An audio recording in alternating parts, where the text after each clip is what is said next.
Ladies and gentlemen, it is such an honour and such a privilege to be here with you this afternoon, and I don't say that lightly. I've been asked to say a few words before I sit down with this incredible group of women, and another massive round of applause. They are superheroes, every single one of them.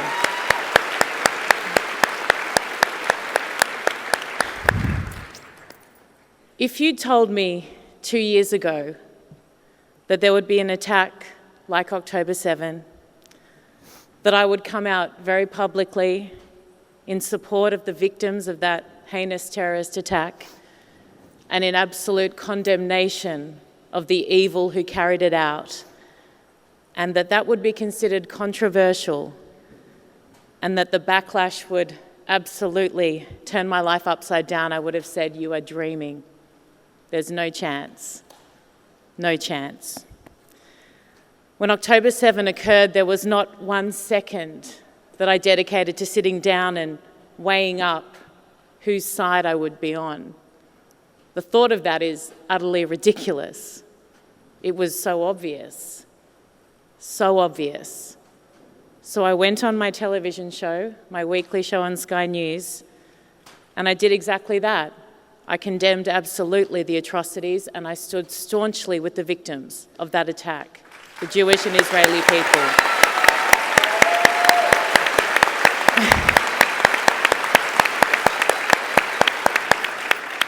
Now, it breaks my heart that is something that you feel the need to applaud.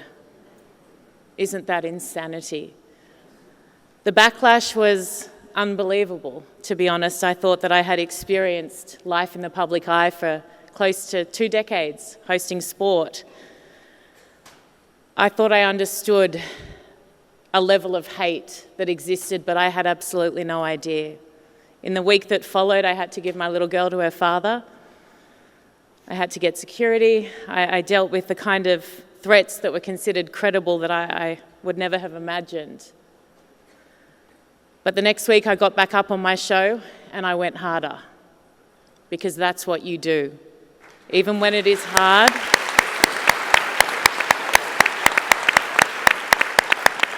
even when it hurts, even when it's challenging, you do what is right. That's how I was raised. My father is the biggest inspiration for my life, and he's the reason that I am able to do every single thing that I do. He was a Major General in the Army. He fought in Iraq for a year, bravely. He then joined the Australian Senate and became the most individually voted for politician in Australian history. He's amazing.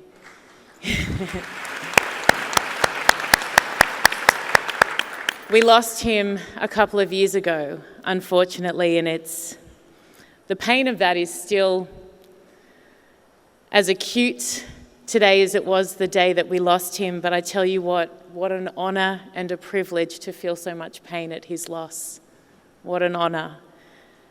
And I feel the same way when it comes to the work that I do in this space, standing with Israel, standing with the Jewish community. Whenever it is hard, whenever it hurts, whenever I think to myself, I know that I am doing things that make my daughter's life not as safe. And I know that choices I make are putting her life in danger, and there are times that is crippling to me as a mother because my job is to protect her. But I think then about choosing my hard, and I choose hard now. Not just for you, and I love you all dearly, but for me, for her, for every single person in the West who cares about what is right and what matters, because this is not your battle. You're at the forefront, but this is not your battle. You are doing this on behalf of all of us. All of us.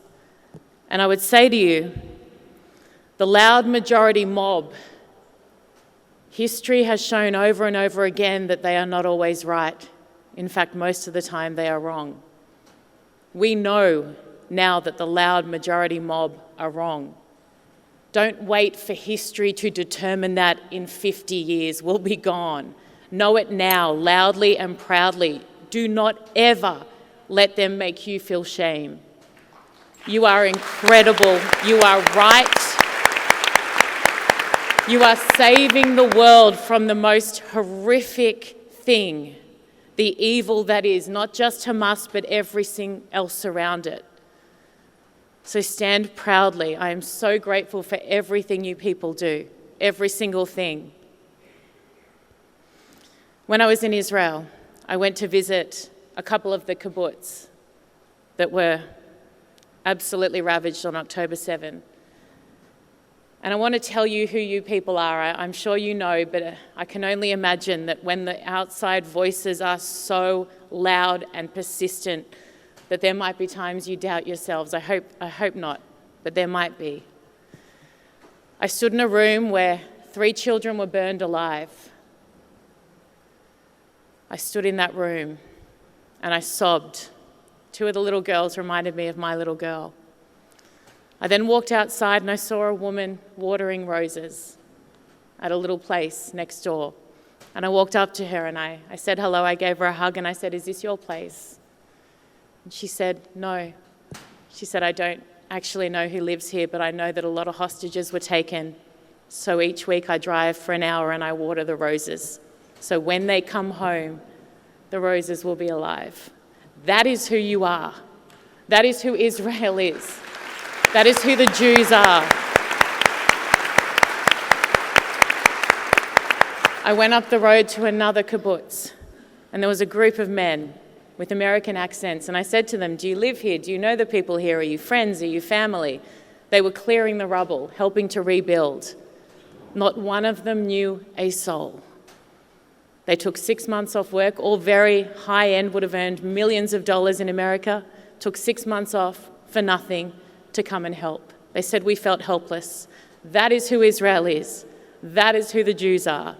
And don't let any idiotic fool with a placard who knows absolutely nothing ever make you doubt who you are, what you stand for, what you value, because it puts all of them to shame.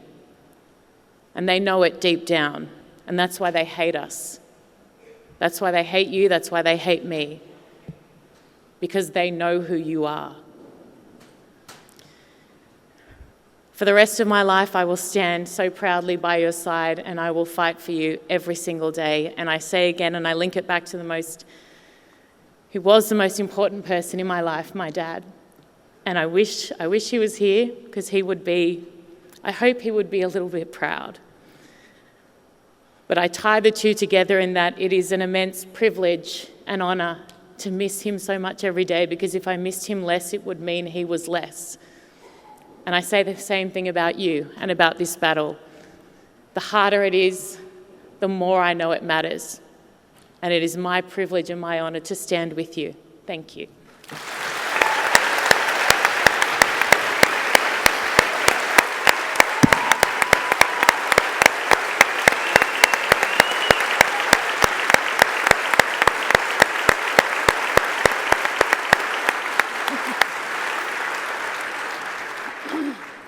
Oh, thank you so much. That's so lovely. Thank you so much. And if no one could send any photos to my mother, because she'll kill me for wearing a skirt that's a little bit short. Hates my wardrobe. And I know some of you do too, because you tell me, bless you. Ladies and gentlemen, it is now time to talk to some of the most incredible women that I have ever encountered, some of the bravest souls. Just phenomenal women, outstanding. Shirly, I'd like to start with you. You have overcome adversity from day dot. You have shown the way through sheer strength, a strength that you may not have known would be needed in the way it is now. But I want you to tell us, how do you push through when things feel overwhelming and too hard? Where do you find your strength from? My strength, I think I get it from my faith, my faith in God, my faith in myself. And I will say that all over the time that people were saying that I'm hero,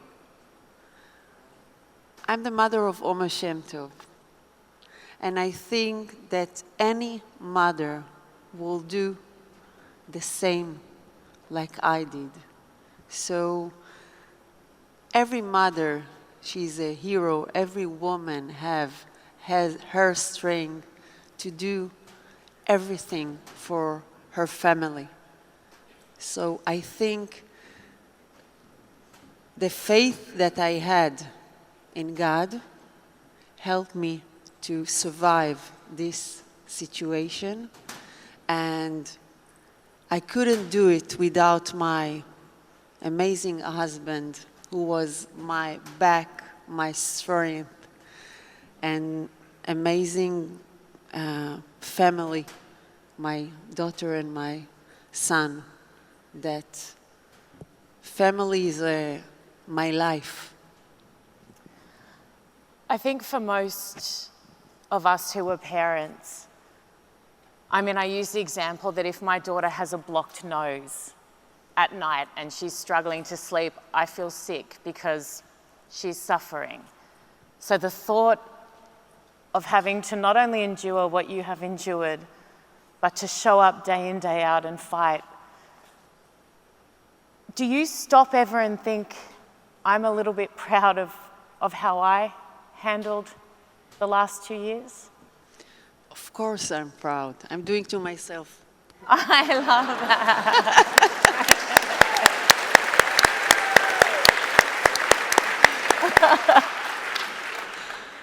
But I would say, sometimes I try to say to people, you cannot understand what we've gone through. But there is a one thing that parents don't forget, that their child is getting lost. And then it was like 5 minutes that you are in panic, you are looking all over, your heart is beating, and it's only 5 minutes. And we were in the hard situation 505 days. And you don't have a choice. You're in a survival mode that every second it's dead or alive. And I think that for me, I couldn't control Omer's situation, but I needed to something that it's in my control. Yeah. And for me to create, for me, I believe in positive thinking, create positive reality. Wow. So from October 8th, I decided that Omer is coming back home. I decided not to arrange his room because he will come back home and arrange his room by himself. And every day I was talking with him and I was telling him that I know that he is strong, I know that he has faith, and we are doing everything to bring him back home. And for me, I waited 505 days, but every day I was feeling and seeing the day that he will come back home. And I felt it in all over my body, the day that he will come back home. And thank God, it's pure happiness to see him, to hug him, and every morning for us is to go to his room and to see that he is there. So I believe that positive thinking is what, for me, it was all over the 505 days, helped me to stay strong, because in my heart I believed that Omer is coming back home. And he did. Yay! And he did.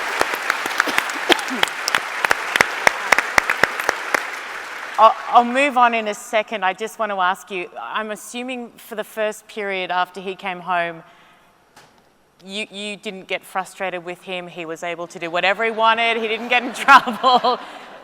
So how long did it take for you to be like, Omer? So I will say that at October 8th, I went to his room, and I looked at his room, and he was, it was not arranged, or the clothes were on the floor, and the bed was. So I said to myself at October 8th, I will not arrange his room. He will come back home and he arrange his room by himself. So I will say that 505 days, the light was on in his room. Yeah. The room was messy. And when the day that he came back home after his release, so I told him, come. Go to your room. But he didn't arrange his room. He only took the clothes from the floor and put it in the, yes. And we turned the light together, and it was, wow. But this is the last time he took the laundry to... I love that. Ofri, I'll come to you now, if I may, and a slight change of pace now. I feel like people, and everyone here does, but take us back to that moment that you were at the Nova Music Festival, if you can, and when you knew that something serious was wrong, because I think for someone in your position, the sounds of an explosion probably wouldn't have been that scary initially, but then there would have been a moment where you went, this is not just a normal kind of attack. Well, I think that throughout this entire break, I had some doubts in me. In the beginning, when the war started, I served as a combat soldier. So I served next to the border, rockets come and go. The moment I understood that things are getting a little too hard is after we drove at the 232 intersection, sliding to the north and trying to get back home. There was a white Toyota that made some kind of a checkpoint and started mass shooting the cars that approaching them. And at that time, we did our way back. We tried to do a U-turn. We hit another car, and we kept driving. Both ways were shut down, both the entrance from Be'eri, the other side, and the north. So we head back to the parking lot. And in that parking lot, we were driving so slowly, it felt like ages. And from the anxiousness, I had nothing else to do but to sit down and think to myself what's going on. And from anxiousness, I believe that every woman can relate. I gotta pee. That's just how it is. So you haven't had a child yet, though, have you? No. But it gets Not worse. Yet. It gets worse. Not yet. But when I understood that there is no other chance besides stepping out of the car and go find a place to pee, I tried to find myself a spot, and then a few terrorists spotted me from the uphill that was next to me and started shooting at us. We started driving with a car, trying to do it as fast as we can. We tried to drive through the potato field, but the car got stuck, and they kept shooting. So that was this moment when we had to understand that we need to take our legs and just start running. This kind of a surreal image of what happened is still in me. I feel like I see it from above and not inside my body. I felt like my soul was torn because I was frightened, and I knew that I don't want to die. and I was running foot by foot, trying to find out how to manage. But at the same time, I knew that I'm not going to die, and I knew that I have a long way ahead of me. We were walking for 19 kilometers up until Patish, and after coming back home, I faced a different kind of battle, which is the battle of grief. At 6 p.m., I came back home to my sister's warm embrace, telling me that my brother, my stepbrother, is missing. After 3 days, they informed that he's dead, and it took 10 days to bury his body. And by this time, I couldn't grasp anything around me. I couldn't feel relieved for the life I got back, and I couldn't feel like I am fully mourning and feeling and understanding the loss that I've got at the same day. While I was there on October 7th, running and dancing, my brother was in combat in Golani 51, and he was from the first one who fought amongst the terrorists, him along with 23 additional soldiers in front of 3,000 terrorists that entered the border. After 50 minutes, he already died. You said afterwards, and this is key, and Shirley, I'll talk to you about this as well, because you make the point about the trauma that exists after the terrorist attack. The presence of death lingers. That is so heartbreaking, and it's such a beautiful way of putting it. It's a horrific thing, but those words, tell us what you mean by that. Is that every second of every day for you?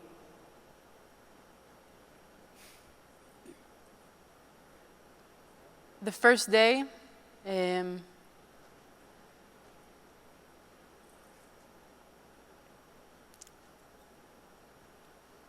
while I was sitting at the Shiva, that was 2.5 weeks,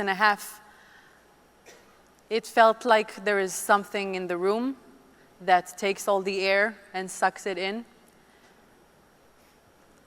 I feel like I was completely transparent to what I was going through. I was just living one day at a time, but not inside of my own body, just look at it from above.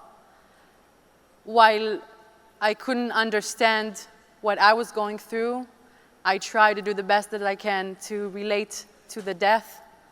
And by feeling so transparent through my own pain, I started romanticizing my own death. I felt like I was sitting in the Shiva and experiencing my own Shiva. I saw the photos of Shalev at the living room, and I imagined my photos sitting next to it. I couldn't explain how it feels to be present, but completely translucent. Shelley, is that something you can relate to? First of all, I would say that I believe that God protects you in the horrible situation that you've been through. And you're here for a reason. And I hope that your recovery will bring you to be stronger and stronger, to do something for others also. First of all for yourself, but after for others. As we talked before, we were chosen. I will say,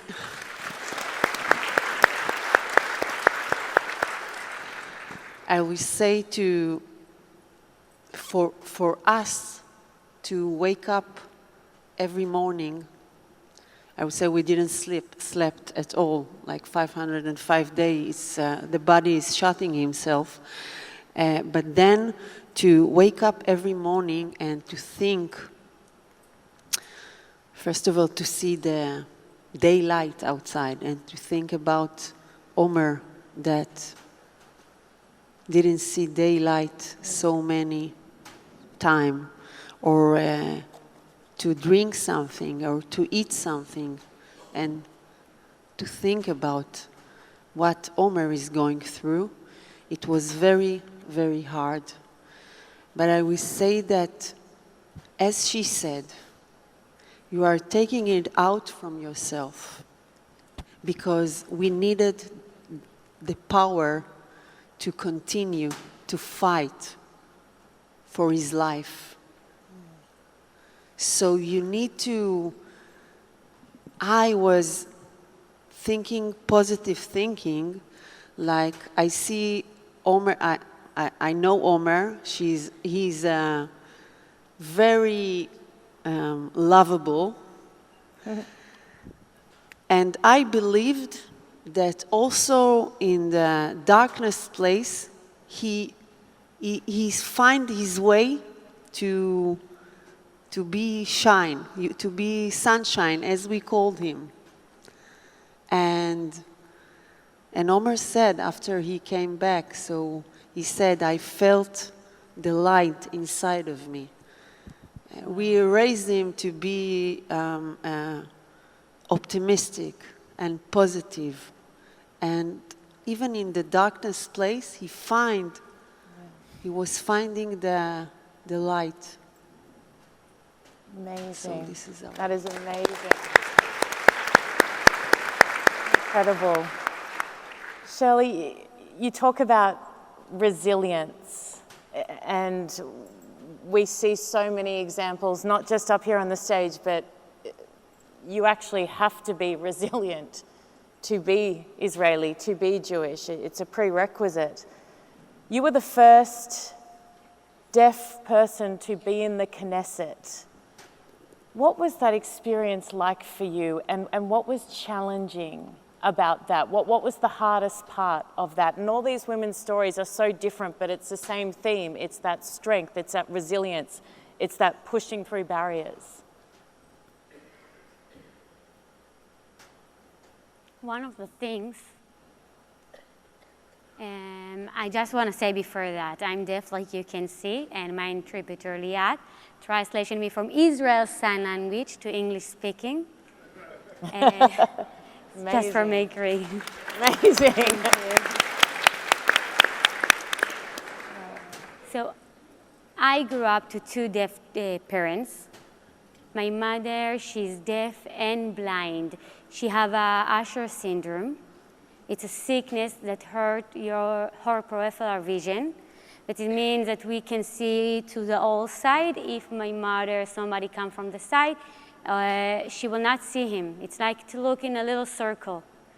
A lot of people, sometimes it's stuck, and sometimes you became completely blind. In my mother's case, when I was 16 years old, she became completely blind. It means she cannot see and she cannot hear. And my father left home. They divorced. Oh. So I found to myself alone. I lost my mother a little bit because she was in a depressed, and I was taking care of my little brother and pay the bill and everything. Nobody wake me up in the morning to school and make me a sandwich. I was for my family there. I was a grown-up. My little brother is hearing, but because he is the only one in my family that can hear, he found his friend and his place, and it's natural. He connect to the other society. And because my parents are both deaf, there was a hold in me. And I think that this childhood make me stronger, these difficult things.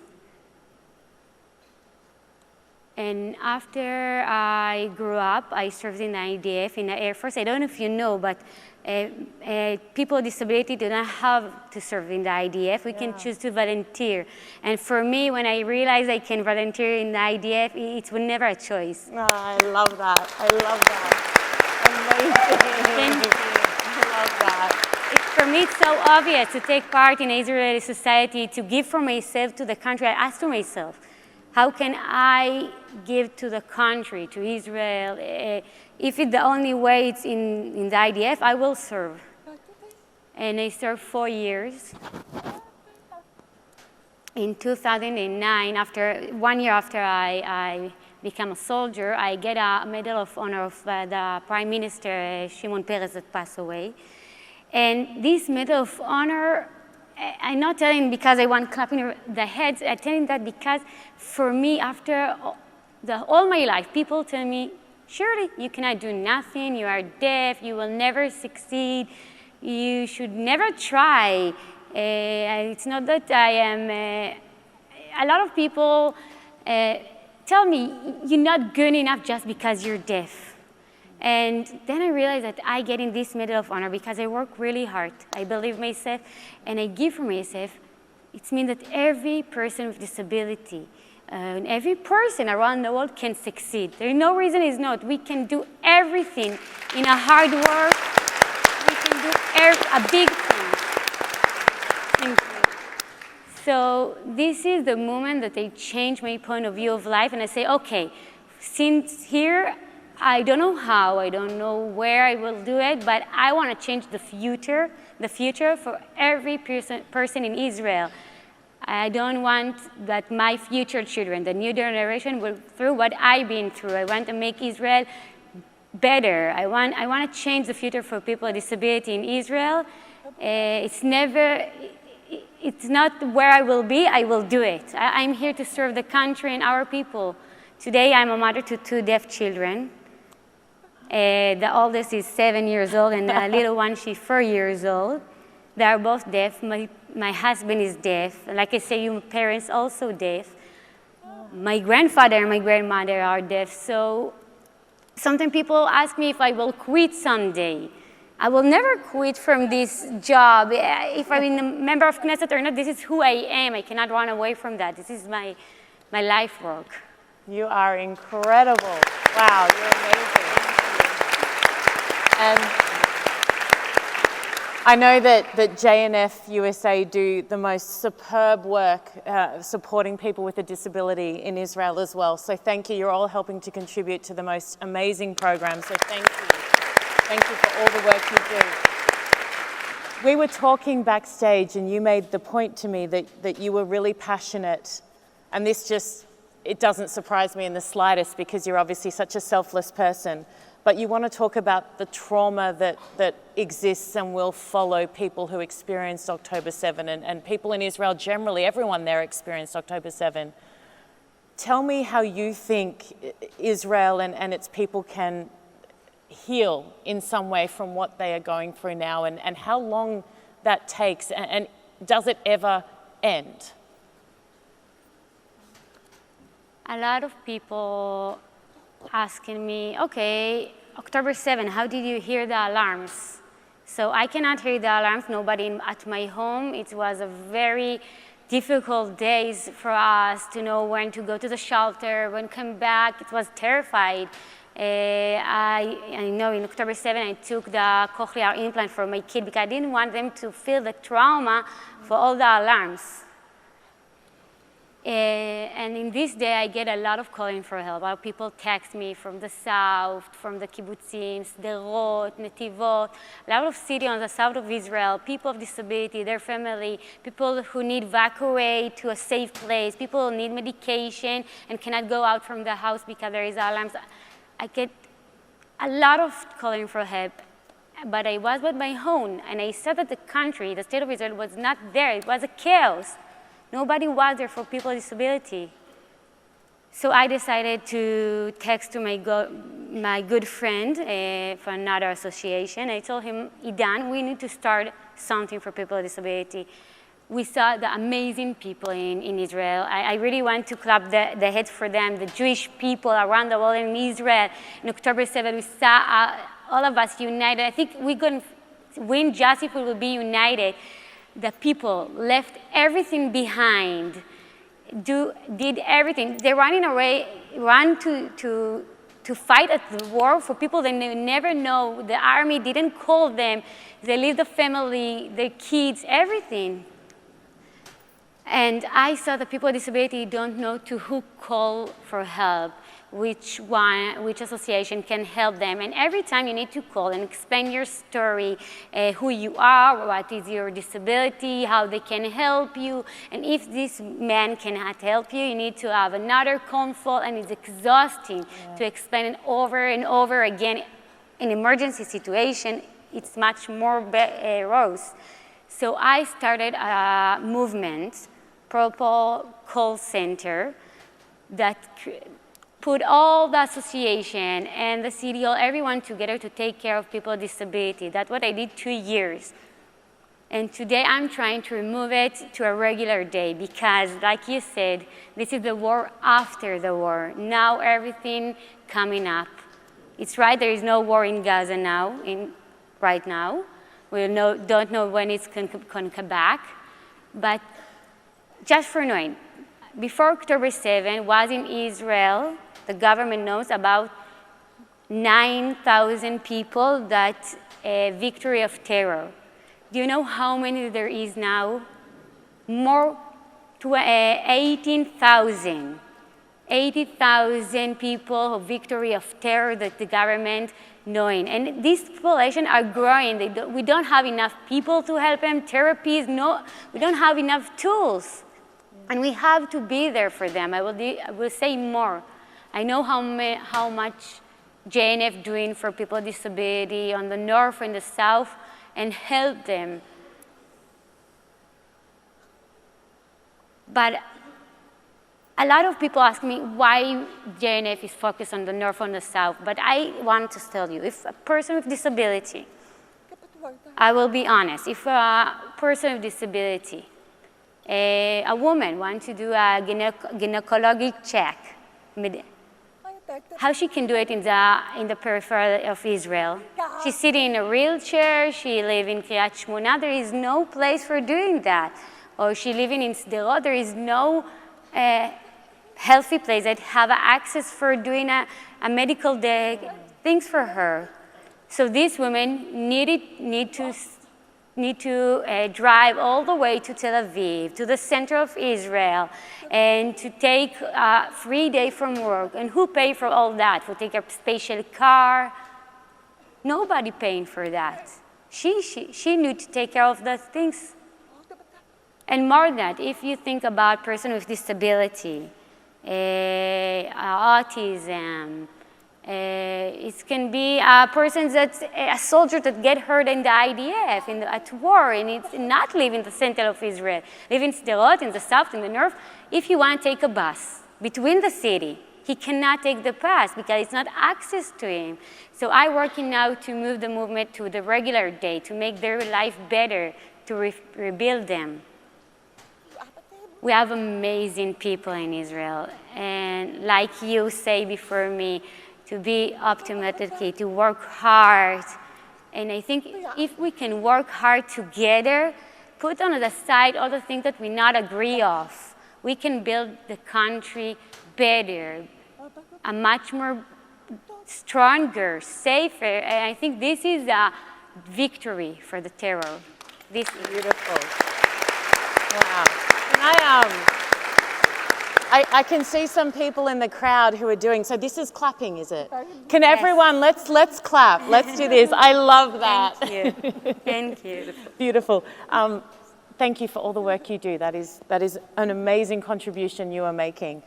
Michal, you, I think end of last year, became the mayor of the region that was most badly affected on October 7. You would see firsthand the trauma that exists, and I have no doubt will exist for a very long time to come. How do you rebuild?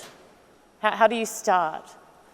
Before I start, I want to say thank you for giving me the honor to be in a session that is called Wonder Women. Not all of us are long as Gal Gadot. And this chair is a nightmare, Russell. So I'm doing my best here.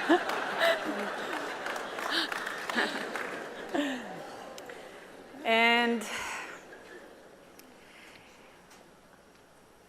you know, I will say that it's a huge challenge. I knew what I'm getting into. And I was wondering for a while if I'm up to it. In such times, when such atrocities are happening, suddenly all the stupid things in life get proportions. Suddenly just being alive matters. I remember the first few days when I went to visit people in the hotels, just hugging people and saying, oh my gosh, you are alive. Not thinking about diet, not thinking about shopping or vacation, just we are alive, and it means a lot. It's not easy because Eshkol is a very gentle tapestry, human tapestry. So having such a huge loss, also many, many people that were murdered, including children, including complete families that were and suddenly they are gone. Elderly people, and it was tough, it was sadism, it was cruel. It wasn't a family that were killed in a car accident, or it was human beings that did it, and human beings that were our neighbors and we didn't see it, and half of the hostages are from our community, and yet, if you fall into victimhood and self-pityness and anger, you cannot reach anything. And the most important thing was just to believe that we can do it. For me, in the shelter, the moments of understanding the sizes of what is happening to us, for me, I got a lot of strength from thinking about the Holocaust. And I said to myself, Michal, after the Holocaust, we build a country. And this is not the Holocaust. It's a day that feels like a Holocaust, but I knew, just like what Shelly said, I knew that we will grow out of this devastation. But there are no shortcuts. It's a long journey of grieving and feeling the pain, and yet choosing life. And I remember the first few weeks and months, suddenly rain fell, and suddenly everything became green. And I said to myself and to nature, how dare you be so gorgeous and pretty when it's so painful? And I said to myself, we have to remember that no matter what happened, the sun will rise tomorrow. And we need to, thank you.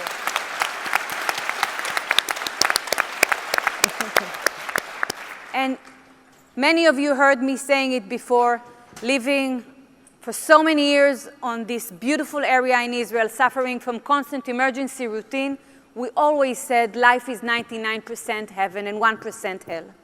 And we always insisted to look on the 99% of heaven. Because if we focus on the 1% of hell, it becomes 100%.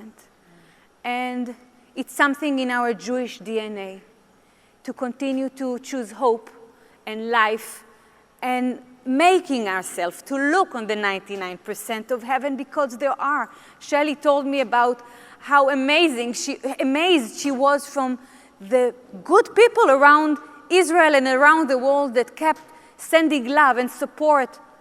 And I heard yesterday a beautiful phrase. Someone told me that in order to be optimistic, you can be alone and optimistic.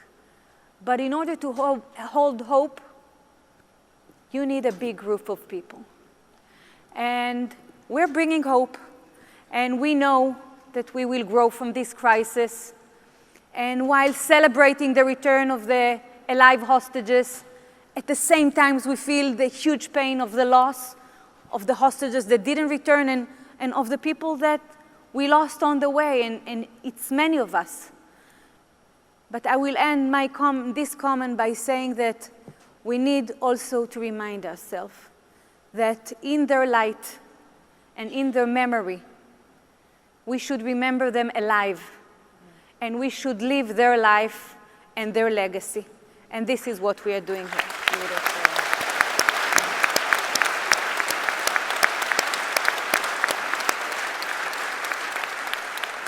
I think if anyone had any doubts that you were the right woman for the job, I think they've been put to bed. I think you're incredible. You're incredible. What does your community need? What can all of us do to assist, to help, to support, to comfort? What can we do? There is one, what do we need? And there is one, what can you help? A great guy from Kibbutz Be'eri told me once, Michal, in such huge tragedy, we need heroic purposes. We need a purpose. We need to remind ourselves, and I said it several times recently, we need to remind ourselves that it's very painful to be history itself. Some people used to ask me in the beginning, did you see in the news? And I said, no, I don't watch the news, I am the news. So it's not easy to be the news in such historic time, but it gives us also an opportunity to be the one who writes history ourselves. And this is what we are doing. We are doing it in Eshkol, we are doing it in Israel, and we are doing it here, around the world. We need you to help us to continue to remember what happened to us. It's a commandment in the Jewish people to remember, but to choose life at the same time. I can open a list of what we need. I mean, we don't want to get too important. specific. We need to remind ourselves that where do we want to go? And we need to remind ourselves that we have all the capability to reach it and that we are not alone on this journey.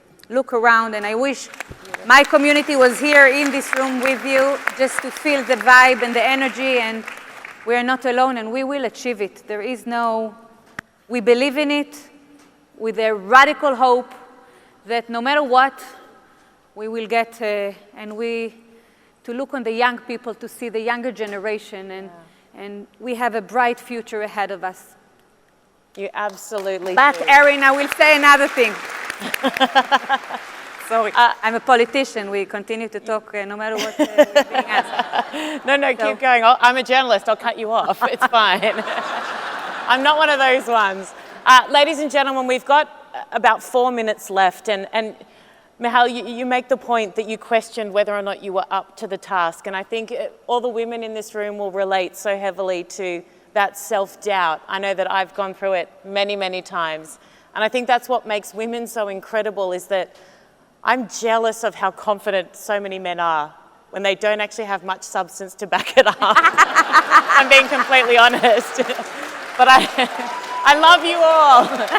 But the point I want to make, and I want to ask each of our incredible panelists to finish with this, is one tip that they would give you for overcoming doubt and finding that strength, because even though most of you were not directly involved, I have no doubt that you have suffered immensely. You have felt it. Something I've learned about your community: if one of you suffers, all of you suffer. So I would love you incredible women to give our audience in, say, 30 seconds to 45 seconds, you can tell my background's television, the greatest piece of advice you can think of, or words that they can call on when they are struggling in their battle, which is different to your battle, but just as important. Michal, I'll start with you. I would say that there is no glass ceiling. It's up to us. I wasn't running as a female candidate, just as a great candidate to be a mayor.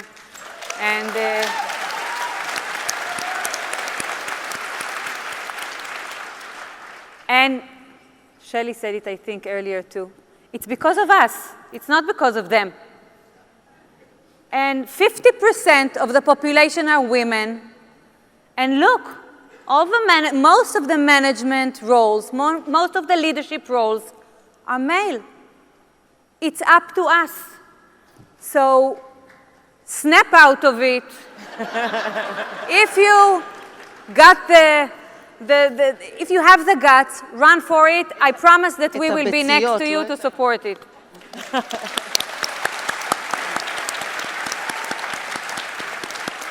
Ofri. What I have to say, or the tip that I have, even though I feel weird to say such a thing in such a young age, I think that the power starts at reframing the narrative for myself. Every time I have something that I came upon or I have to face in front of, I'm trying to rewrite the narrative in a way that is compassionate and that is okay with myself, from a place that is more calm and helping me to push forward. Because if I will use the wrong words towards myself, this is how my entire life is going to look like. That self-talk is so true, yes. Be gentle with yourself like you would be with everyone else in your life. I love that. Shel. I will say that I understand that I cannot do it alone.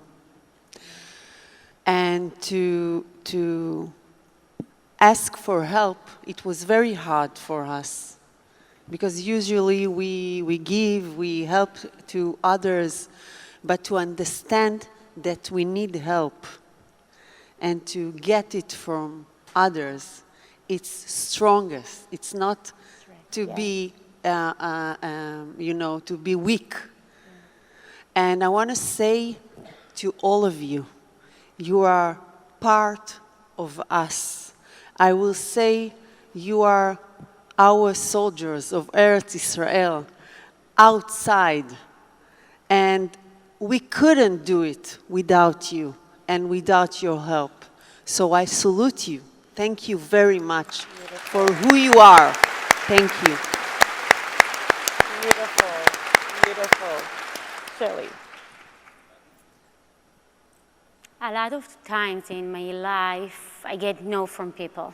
Everything that I want to do, every place I want to go, you tell me, Shirley, you will not understand, you will never succeed. When I elected to the Knesset, I was a woman, deaf, the youngest member of Knesset, pregnant with my second child. And there's a lot of challenge that I need to deal with and to fight about my place, about them seeing me. So if I can give one tip to all the women on the audience, that the young, the old, that want to achieve their dreams, everyone have a dream. It's never mind which one. Take your notebook, your phone, your paper, everything that you have. Take a pen and write it in that simple way. What do you want to achieve? What the things that you need to do for doing that? And start to do that, because we are women, mothers, we have family, children, and the life can be tough.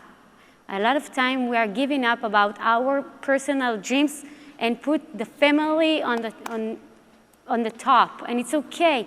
But if you have a dream, don't give up. Do small steps for achieve it. Be a mother to your family, be a wife, but don't give up about your dream. Write it on a paper, look at it every single day, and do even a simple thing for that, and the succeed will come. Amazing, amazing. Thank you. Ladies and gentlemen, I can't find the words, and I do this for a living, to describe how blown away I am by these four women up here on this panel. And you were amazing as well, by the way. Thank you. And I just want to say that we do love all the men here as well, I promise. I mean, I can't imagine why I'm single. I'm clearly bored. I do love you, I promise. Please give the most incredible round of applause, both versions, for our phenomenal panel. Thank you so much. Thank you.